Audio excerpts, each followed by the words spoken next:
హనుమకొండ వేదికగా తెలంగాణ ప్రభుత్వం నిర్వహించిన రాష్ట్ర స్థాయి మెగా రైతు మేళా 2026 అట్టహాసంగా ప్రారంభమైంది. సుబేదారి ఆర్ట్స్ అండ్ సైన్స్ కళాశాల మైదానంలో జరిగిన ఈ కార్యక్రమంలో మంత్రులు తుమ్మల నాగేశ్వరరావు, కొండా సురేఖలతో కలిసి వర్ధన్నపేట ఎమ్మెల్యే కేఆర్ నాగరాజు పాల్గొన్నారు. ఈ సందర్భంగా ఎమ్మెల్యే నాగరాజు మాట్లాడుతూ రైతు కష్టాలు తెలిసిన నాయకుడు తుమ్మల వ్యవసాయ మంత్రిగా ఉండటం రాష్ట్ర రైతాంగానికి గర్వకారణమని కొనియాడారు. గతంలో తాను సీఐగా ఉన్నప్పుడు మంత్రి స్వయంగా ట్రాక్టర్ నడుపుతూ వ్యవసాయ పనులు చేయడం చూసి ఆశ్చర్యపోయానని గుర్తు చేసుకున్నారు. బీఆర్ఎస్ పార్టీ గత 10 ఏళ్లుగా ప్రజలను మోసం చేసిందని, అందుకే ప్రజలు అసెంబ్లీ ఎన్నికల్లో తగిన గుణపాఠం చెప్పారని విమర్శించారు. ముఖ్యమంత్రి రేవంత్ రెడ్డి నాయకత్వంలో పేదలకు సన్నబియ్యం పంపిణీ వంటి చారిత్రాత్మక నిర్ణయాలతో ప్రజా ప్రభుత్వం సంక్షేమ పాలన అందిస్తుందని ప్రశంసించారు. ఉమ్మడి వరంగల్ జిల్లా ఎప్పుడు కాంగ్రెస్ వైపేనని, అభివృద్ధిలో తెలంగాణను అగ్రభాగంగా నిలుపుతామని ఆయన స్పష్టం చేశారు. ఈనాటి 99 రోజుల ప్రజాపాలన ప్రగతి ప్రణాళిక భాగంగా విచ్చేసిన గౌరవనీయులు పెద్దలు, మరి వ్యవసాయం అంటే తన జీవితంలో భాగస్వామిగా భావించే పెద్దలు తుమ్మల నాగేశ్వరరావు గారికి, అలాగే సోదరిమణి కొండా సురేఖ గారికి, మరి ఎన్నో వాళ్ళ నాన్నగారితోని ఎన్నో పాఠాలు నేర్చుకొని స్వయంగా డాక్టర్ వృత్తిలో ఉండి ప్రజలకు సేవ చేసే ఉద్దేశంగా మళ్ళీ వారి యొక్క నాన్నగారి అడుగుజాడలో వస్తున్న డాక్టర్ కడియం కావ గారికి, అలాగే పశ్చిమ శాసనసభ్యులు సోదరులు నాయన రాజేంద్ర రెడ్డి గారికి, మరి సోదరులు గండ్ర సత్యనారాయణ గారికి, మరి పెద్దలు మాజీ ఉప ముఖ్యమంత్రి గారు కడియం శ్రీహరి గారికి, అలాగే కూడా చైర్మన్ గారికి, రాయల్ నాగేశ్వరరావు గారికి, కలెక్టర్ గారికి, వరంగల్ కలెక్టర్ గారికి, హన్మకొండ కలెక్టర్ గారికి, వ్యవసాయ అధికారులకు అందరికీ కూడా మా వ్యవసాయ సోదరుల తరఫున అందరికీ నమస్కారాలు.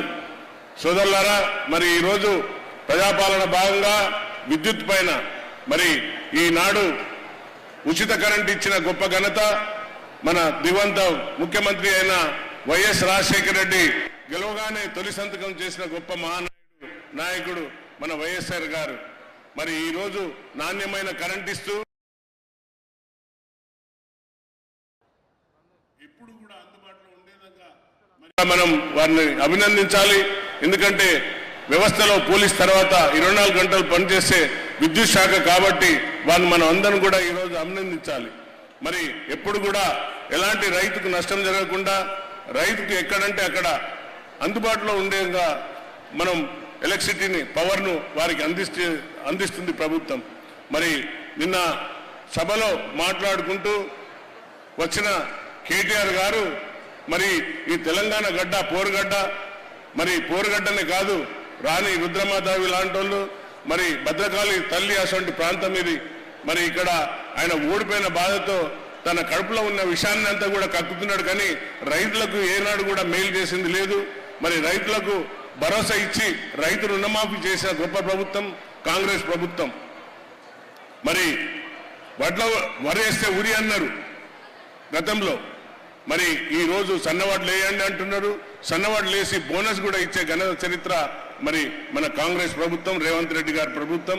మరి నేను స్వయంగా నా యొక్క అనుభవపూర్వకంగా చెప్తున్నా, నేను ఒక పాల్వంచలో సీఏగా చేస్తున్న సమయంలో రోడ్ల భవనాల శాఖగా తుమ్మల నాగేశ్వరరావు గారు ఉండే, దానికి అనుసంధానంగా ఉంటుంది. కాబట్టి ఈ రోజు గౌరవ ముఖ్యమంత్రి గారు తీసుకున్న నిర్ణయాలు గొప్ప నిర్ణయాలు కాబట్టి మీ అందరికి కూడా పేరు పేరున హృదయపూర్వక ధన్యవాదాలు చెప్తూ ముగిస్తున్నా.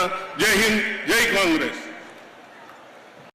నా యొక్క అనుభవపూర్వకంగా చెప్తున్నా, నేను ఒక పాల్వంచలో సీఏగా చేస్తున్న సమయంలో రోడ్ల భవనాల శాఖగా తుమ్మల నాగేశ్వరరావు గారు ఉండే. ఒకరోజు ఏదో డ్యూటీ విషయంలో వెళ్తే వారిని గుర్తుపట్టలేకపోయినా, వారే స్వయంగా తలపాగా రైతు వేషధారంలో ట్రాక్టర్ నడుపుకుంటూ పోతుంటే నేను పోల్చుకోలేకపోయినా. మరి రైతు కష్టాలు తెలిసిన వ్యక్తి, రైతుల కోసం అనునిత్యం ప్రయత్నం చేస్తున్న వ్యక్తి ఈ రోజు రావడం, ఈ రైతు మహాసభకు రావడం చాలా ఆనందం. మరి ఈ రైతు సదస్సులో వారు ఇచ్చే సూచనలన్నీ కూడా మనం గమనిస్తాం. మరి అధికారం పోయిన వాళ్ళు నిన్న ఏ విధంగా మాట్లాడిందో మనందరం గమనించినాం. తప్పనిసరిగా ఈ యొక్క పోరుగడ్డలో మరి కాళోజీ నారాయణ లాంటి వారు, సాకల ఐలమ్మ లాంటి వారు, మరి ఎంతో మంది మహనీయులు ఇక్కడ పుట్టిన వాళ్ళు మరి వారి స్ఫూర్తిగా వరంగల్ జిల్లా కర్రకాల్సి బాధ పెట్టింది. గత ప్రభుత్వం చేసిన మోసాలను చూసే కదా ఈ రోజు తెలంగాణలో కాంగ్రెస్ ప్రభుత్వానికి మనకు అధికారం ఇచ్చింది. మరి ఈ రోజు సన్న బియ్యంతో ప్రతి పేదవాడి కడుపు నింపుతున్న గొప్ప ప్రభుత్వం ఏదైనా ఉందంటే మన కాంగ్రెస్ ప్రభుత్వం. పేదల పార్టీలో ఈ రోజు అనునిత్యం పిల్లలకు పౌష్టికాహారం ఇచ్చే విషయంలో కూడా ఇవన్నీ కూడా మన వ్యవసాయ రంగానికి అనుసంధానంగా ఉంటుంది. కాబట్టి ఈ రోజు గౌరవ ముఖ్యమంత్రి గారు తీసుకున్న నిర్ణయాలు గొప్ప నిర్ణయాలు. కాబట్టి మీ అందరికి కూడా పేరు పేరున హృదయపూర్వక ధన్యవాదాలు చెప్తూ ముగిస్తున్నా. జై హింద్, జై కాంగ్రెస్.